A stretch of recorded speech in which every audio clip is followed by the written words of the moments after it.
The phone call came at 2:47 a.m. on a Tuesday in March, jarring me from the first decent sleep I'd had in weeks. Through the fog of interrupted dreams, I fumbled for my cell phone, squinting at the unknown number glowing on the screen. "David? David, thank God you answered." My sister Beth's voice was shaky, desperate in a way I hadn't heard since our father's funeral 5 years ago. "I need your help.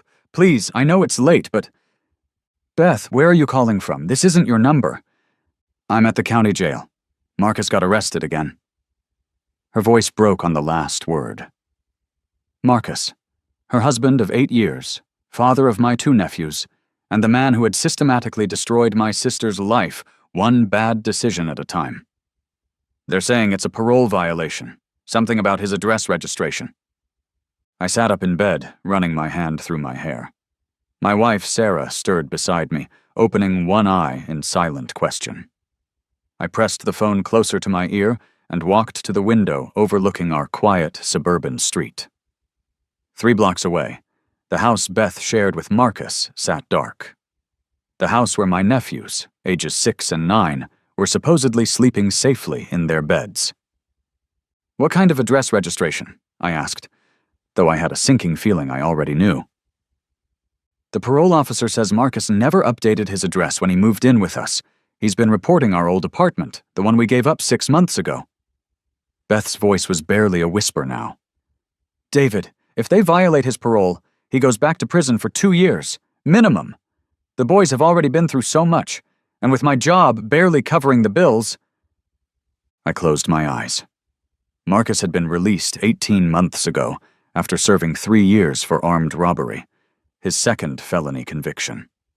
The conditions of his parole were strict: steady employment, regular check-ins with his parole officer, and immediate notification of any address changes.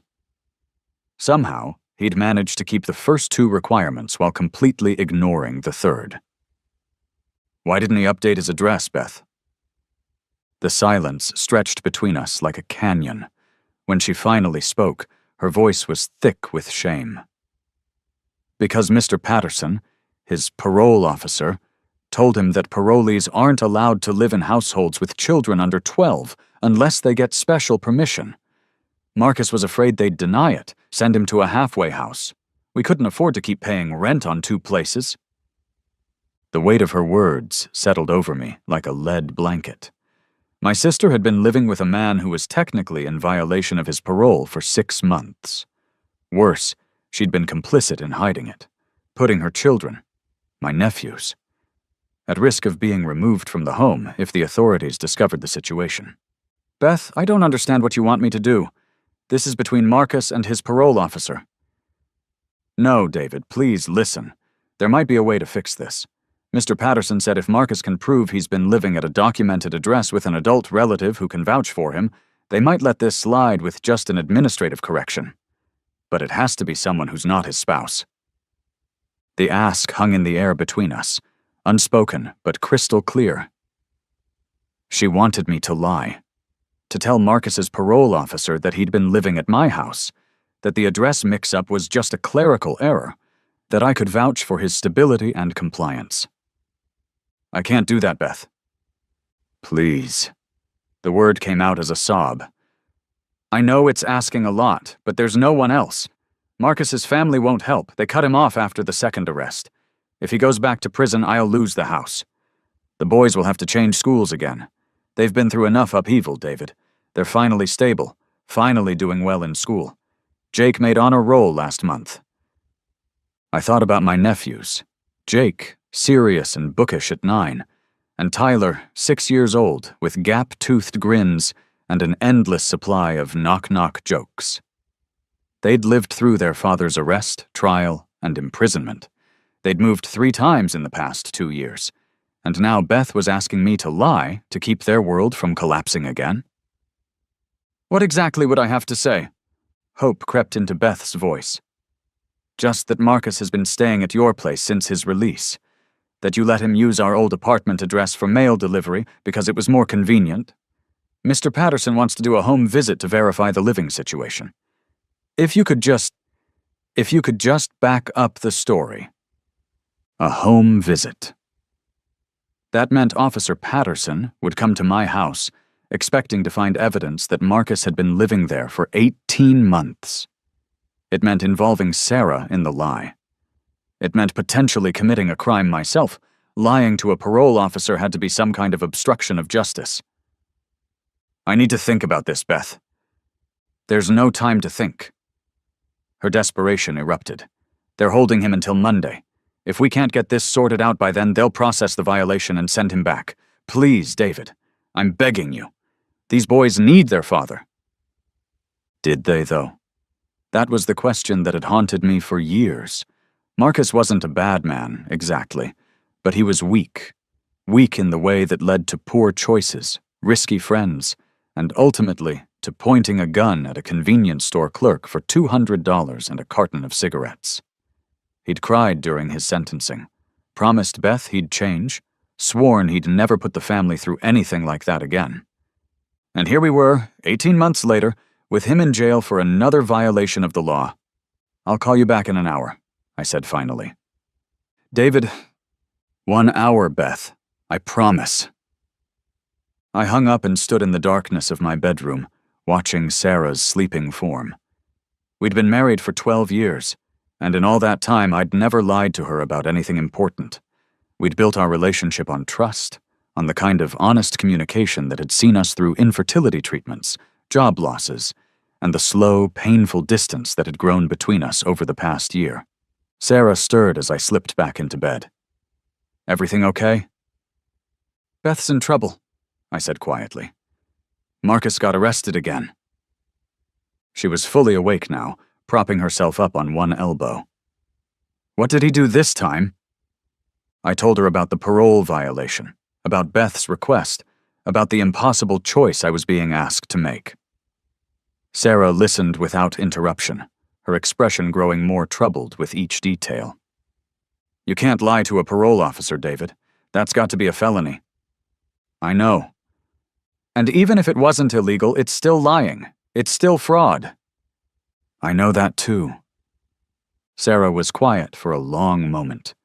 When she spoke again, her voice was soft but firm. Those boys have been through enough, but lying isn't going to fix their problems. It's just going to create new ones. She was right, of course. Sarah was always right about these kinds of things. It was one of the qualities I'd fallen in love with. Her moral clarity, her ability to see through complicated situations to the ethical core underneath.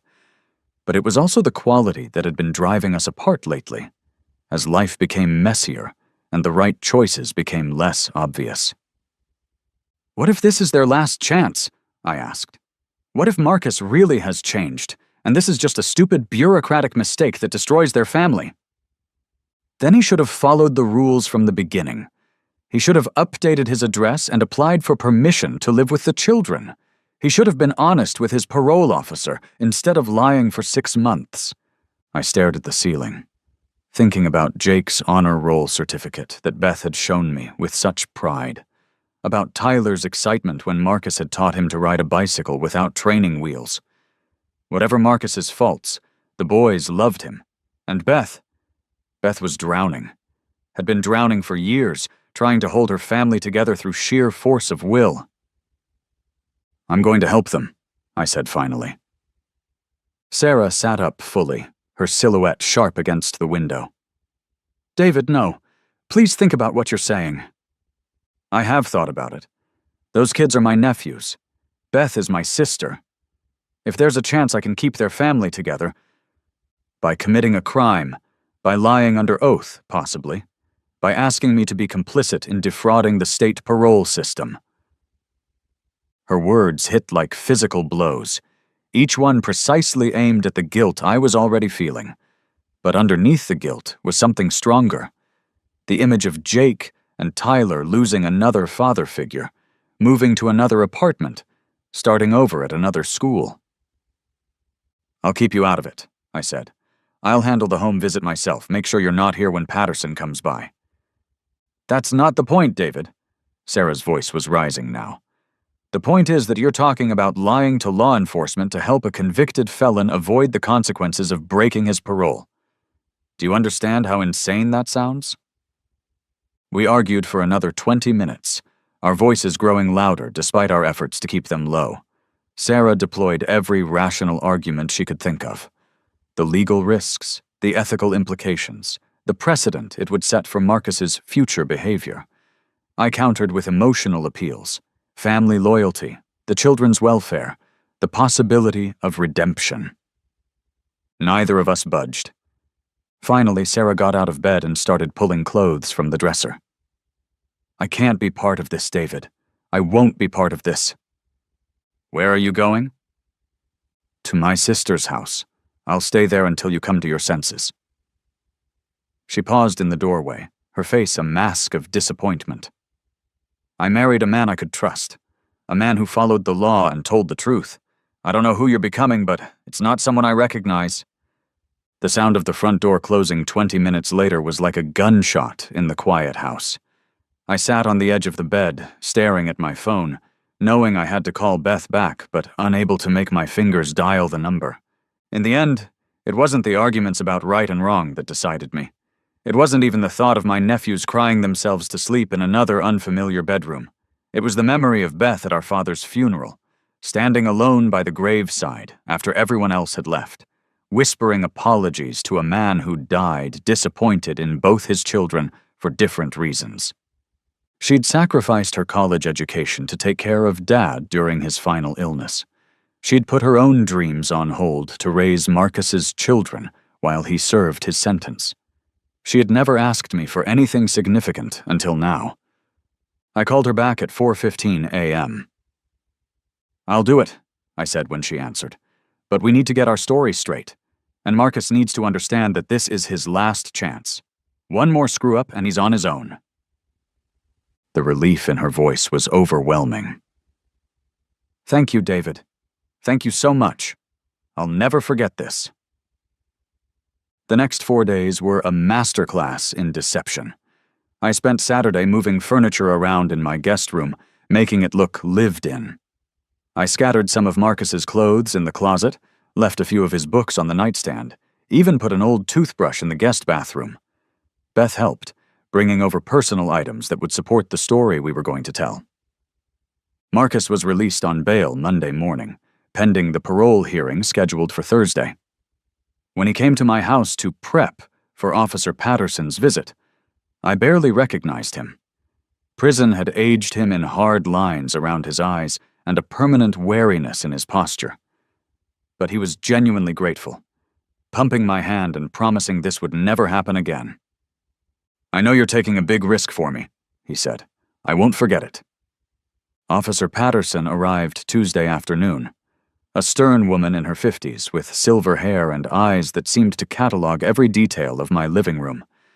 I gave her the tour I'd rehearsed, showing her the guest room where Marcus supposedly slept, explaining the arrangement we'd worked out for his transition back to civilian life. "And you've had no problems with Mr. Valdez living here?" she asked, making notes on a clipboard. "None at all. Marcus has been respectful, follows house rules, helps with chores. He's really trying to turn his life around." The lies came easier than I'd expected, flowing out with such practiced smoothness that I almost believed them myself. Officer Patterson seemed satisfied, making check marks on her form, and nodding approvingly. "This is exactly the kind of stable living situation we like to see," she said. "Mr. Valdez is lucky to have family willing to support his reintegration." When she left, I felt a mixture of relief and nausea. The hardest part was over, but I'd crossed a line I could never uncross. I was now officially a liar, a fraud, a person who obstructed justice to protect my family. Sarah didn't come home that night, or the next. When I called, she said she needed more time to think, time to decide whether she could live with the choice I'd made. The parole hearing went smoothly. Officer Patterson's positive report, combined with Marcus's employment record and family situation, convinced the hearing officer to treat the address issue as an administrative error rather than a willful violation. Marcus received a formal reprimand and was ordered to maintain current address records going forward. Beth cried when she called to tell me the news. The family was staying together. The boys would finish the school year in familiar classrooms. Marcus had a second chance to prove himself. I should have felt victorious. Instead, I felt hollow. The hollowness grew over the following weeks as Sarah continued staying at her sister's house. We met for coffee twice, strained conversations where she asked whether I regretted my decision, and I gave increasingly defensive answers. The truth was, I didn't regret helping Beth and the boys, but I was starting to regret the cost. Sarah filed for divorce 6 weeks later. I stared at the papers for a long time before calling her. "Is this really what you want?" "I want to be married to someone I can trust," she said. "Someone who shares my values. I don't think that's you anymore, David." "It was one lie, Sarah. One time to help my family." "It was a choice," she corrected. "A choice that showed me who you really are when push comes to shove. You chose deception over honesty. You chose family loyalty over legal obligation. You chose what felt good over what was right." I wanted to argue, to explain that the choice hadn't been that simple, that sometimes doing the right thing meant breaking the rules. But the words stuck in my throat, because part of me wondered if she was right. The divorce proceedings were civil but cold. We'd never had children, so custody wasn't an issue. We divided assets with mathematical precision. She took the house. I couldn't afford the payments anyway. I took the car. We split the savings down the middle. 12 years of marriage reduced to a spreadsheet and a stack of legal documents. Sarah's lawyer was a sharp woman named Andrea Chen, who treated the case with clinical efficiency. During our final settlement conference, she asked whether I wanted to speak on the record about my motivations for helping Marcus. "Your wife has indicated that the breakdown of your marriage stems from your willingness to lie to law enforcement on behalf of your brother-in-law. She's seeking a statement for the record about your character and decision-making process." I looked across the conference table at Sarah, who was studying her hands. In all our years together, she'd never looked so tired. "Yes," I said. "I want to make a statement." Andrea Chen activated a small recording device. "Go ahead, Mr. Morrison." I took a deep breath. My sister called me at 3 a.m., desperate and afraid. Her husband, the father of my 2 nephews, was facing a parole violation that would send him to prison for 2 years and destroy their family. She asked me to lie about his address to keep him out of jail. Sarah looked up, her eyes meeting mine for the first time in weeks. I knew it was wrong. I knew it was illegal. My wife, my soon-to-be ex-wife, told me exactly how wrong it was, and she was right about everything. But I also knew that 2 little boys would lose their father again, that my sister would lose her home, that a family I love would be scattered to the winds. I paused, trying to find the right words for what came next. So I lied. I staged my guest room to look like Marcus had been living there. I lied to his parole officer during a home visit. I helped him avoid the consequences of breaking his parole conditions. And if I had to do it over again, knowing exactly what it would cost me, I think I'd make the same choice. The room was silent, except for the soft whir of the recording device. I understand why my wife can't live with that choice. I understand why she sees it as a fundamental character flaw, a betrayal of the values we are supposed to share. She's not wrong. But sometimes the right choice isn't the legal choice. Sometimes the right choice isn't the honest choice. Sometimes you have to choose between being a good citizen and being a good brother. And I chose to be a good brother. I looked at Sarah again. "I'm sorry our marriage is ending because of this. I'm sorry I disappointed you, but I'm not sorry I helped my family when they needed me most." Andrea Chen clicked off the recorder. "Thank you, Mr. Morrison. That'll be part of the record." Sarah and I signed the divorce papers that afternoon. As we walked out of the lawyer's office, she touched my arm gently. "I hope it was worth it," she said. It wasn't cruel or sarcastic, just sad. "So do I replied. 6 months later, I was living in a 1-bedroom apartment across town when Beth called with news I'd been dreading since the day I lied to Officer Patterson. "Marcus got arrested again," she said, her voice flat with exhaustion. "Armed robbery, same as before." I closed my eyes, feeling the familiar weight of consequences settling over me. "What happened?" "He lost his job 3 weeks ago. Got fired for showing up late too many times. He was too proud to tell me, so he kept pretending to go to work while he was actually looking for something else. When the bills started piling up and he couldn't find anything..." She didn't need to finish. Marcus had fallen back into old patterns, old solutions to new problems. The stable home life, the supportive family, the second chance I'd helped him secure. None of it had been enough to overcome whatever fundamental weakness led him to point guns at strangers for money. "They're saying it's a third strike," Beth continued. 25 to life. 25 to life. I thought about Officer Patterson's satisfied expression when she'd approved Marcus's living situation, about her comment that he was lucky to have family support. I thought about the lie I'd told so confidently, the deception that had seemed so justified in the moment. "What about the boys?" "They're with me, for now, but I can't afford the house payments without Marcus's income, and he wasn't exactly contributing much anyway. We'll probably have to move back to an apartment." So the very outcome I'd lied to prevent, the family disruption, the housing instability, the children being uprooted again, was happening anyway, just delayed by 8 months and made worse by Marcus's new conviction. "I'm sorry, Beth." "Don't be sorry. You tried to help. That's more than anyone else was willing to do." But was it help? Or had it been enabling?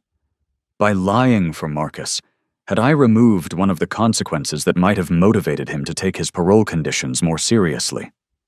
Had my deception actually made things worse in the long run?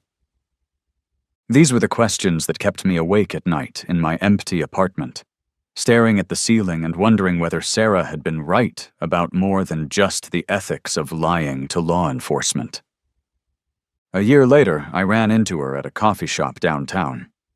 She looked good, healthier somehow, with a lightness in her step that I hadn't seen in our final months together.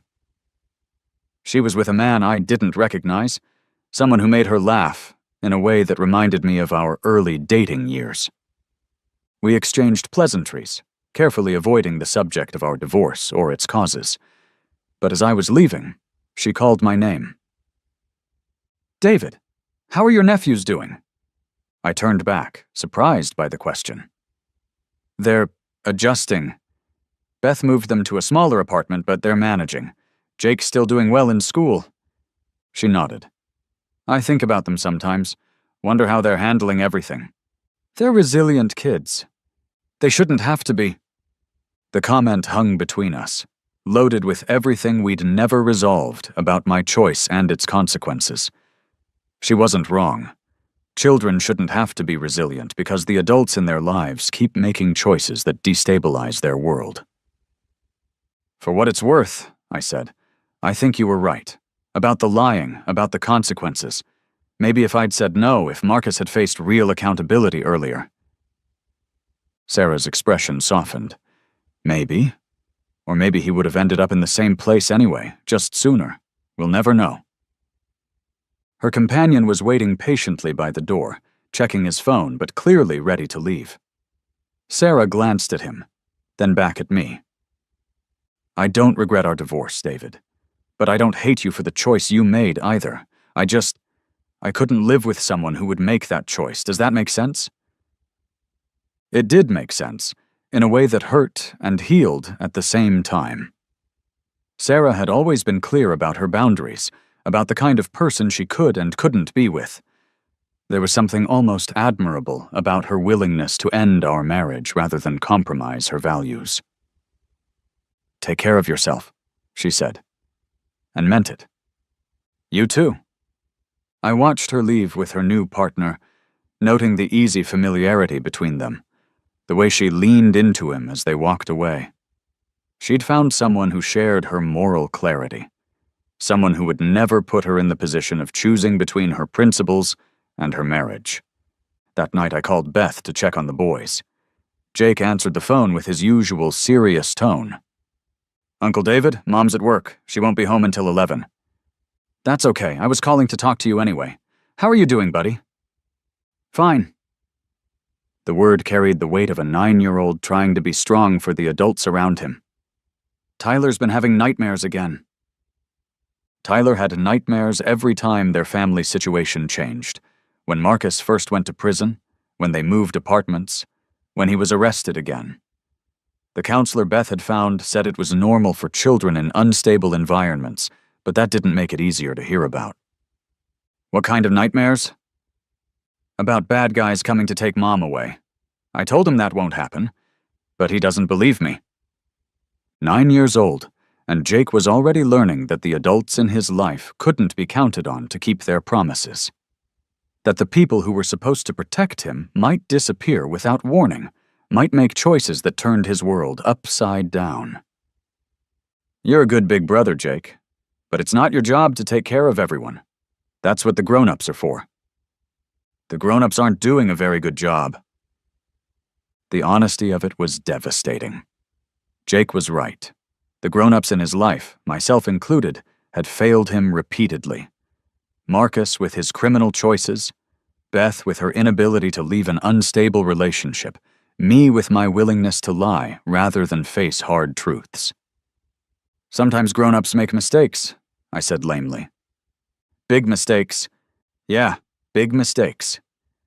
We talked for a few more minutes about school, about his latest book report, about the science fair project he was working on. Normal kid stuff that felt precious against the backdrop of everything else that was falling apart around him. After I hung up, I sat in my quiet apartment and thought about the chain of events that had started with Beth's desperate phone call 18 months ago. The lie I'd told to keep Marcus out of prison. The marriage that had ended because of my choice. The family that had been torn apart anyway, just delayed and made more complicated. Had I been wrong to lie for Marcus? Sarah certainly thought so, and the results seemed to support her position. Marcus was now facing life in prison. The boys were back in an unstable housing situation, and Beth was working double shifts to keep them afloat. But when I tried to imagine that night differently, tried to picture myself telling Beth no, hanging up the phone, letting Marcus face the consequences of his parole violation, I still couldn't do it. Even knowing how everything turned out, I couldn't imagine abandoning my family when they needed me most. Maybe that made me weak. Maybe it made me an enabler. Someone who prioritized family loyalty over legal obligation and made bad situations worse through misguided kindness. Or maybe it just made me human. The truth I'd told during my divorce proceedings still felt true. Sometimes you have to choose between being a good citizen and being a good brother. Sometimes the right choice isn't the legal choice or the honest choice. Sometimes you have to live with the consequences of doing what feels necessary in the moment, even when those consequences include losing the person you love most. I pulled out my phone and scrolled to Beth's contact information. She'd be at work for another 3 hours, but I could leave her a voicemail. Let her know I was thinking about her and the boys. Remind her that she wasn't facing this latest crisis alone. Before I could second-guess myself, I hit call and waited for the beep. Hey, Beth, it's David. I know you're at work, but I wanted to check in. I talked to Jake tonight, and he sounds like he's handling things as well as can be expected. Listen, I know money's tight right now, and I know you hate asking for help, but I have some savings built up. If you need anything, help with rent, groceries, whatever, just ask. We're family. That means something. I paused, trying to find the right words for what came next. I've been thinking a lot about the choice I made when Marcus got arrested the first time, about whether it was right, whether it helped or made things worse. I still don't know the answer to that, but I know I'd rather live in a world where people help their families, even when it's messy and complicated and doesn't turn out the way we hoped, even when it costs them something important. I took a breath. Anyway, give the boys my love. Tell them Uncle David is always here if they need anything. And Beth, take care of yourself, too. You matter just as much as everyone else you're trying to protect. I hung up and stared out the window at the city lights, thinking about moral clarity and messy compromises, about the choices we make when there are no good options, about the families we love and the prices we pay to keep them together. Somewhere across town, My nephews were sleeping in beds that might not be there next month, in an apartment that might not be affordable much longer, with a mother who was working herself to exhaustion to give them some semblance of stability. And somewhere else, Sarah was probably curled up next to someone who would never ask her to compromise her principles, never put her in the position of choosing between right and wrong, never force her to decide what mattered more, the law or the people she loved. Both of those realities were true. Both of them were the result of choices I'd made, lies I'd told, truths I'd revealed in a divorce court on a Tuesday afternoon when my marriage finally crumbled under the weight of moral disagreement. I couldn't change any of it now. All I could do was live with the consequences and keep showing up for the people who needed me, even when, especially when, showing up meant making choices that other people couldn't understand or forgive. That was the truth I'd learned in the months since Beth's desperate phone call. That love makes you lie sometimes, that family makes you break rules sometimes, that doing right by the people you care about sometimes means doing wrong by everything else. It wasn't a comfortable truth. It wasn't a clean truth. But it was my truth, and I'd told it honestly when it mattered most, even if it had cost me everything else I thought I wanted.